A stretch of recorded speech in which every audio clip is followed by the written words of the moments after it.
নমস্কার বন্ধুরা, আমার রান্নাঘরে আপনাদের সবাইকে স্বাগত। আজ আমার রান্নাঘরে বানানো হচ্ছে বিনস আলুর ভাজি।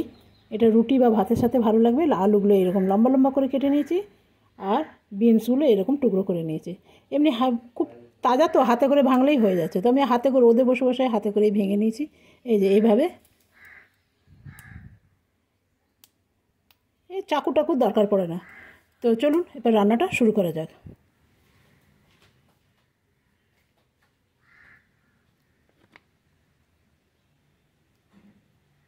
এখানে দিয়ে দেবো একটু কালো জিরে,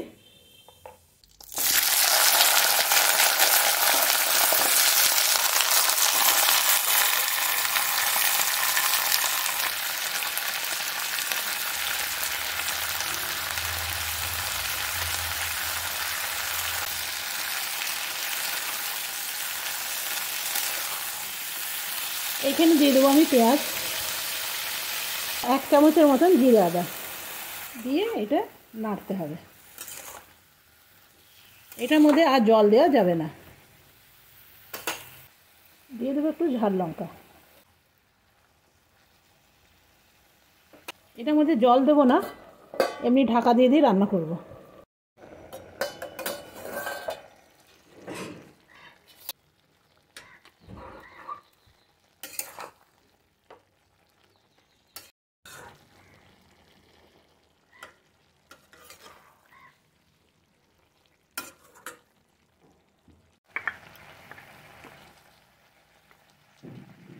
এখানে দেবো একটু ভাজা জিরের গুঁড়ো।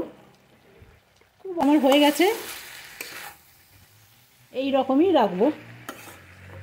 বেশি শুকিয়ে দিলে আবার খেতে পারা যাবে না। আলুগুলো আমার দেখছেন বিনা জলেতেই কি সুন্দর সেদ্ধ হয়ে গেছে। এটা আবার নামিয়ে নিই। এরপরে এইখানে রেখে দেবো।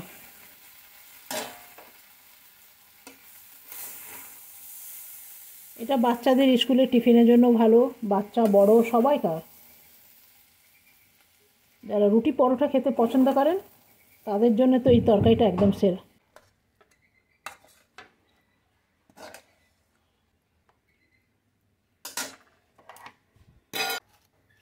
আজকে আমার ভীষণ গরম, উঠানো যাচ্ছে না।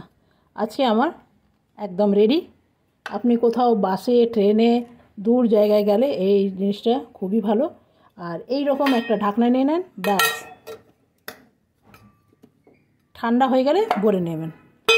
চলুন আজকের মতন এখানে শেষ করলাম। ধন্যবাদ।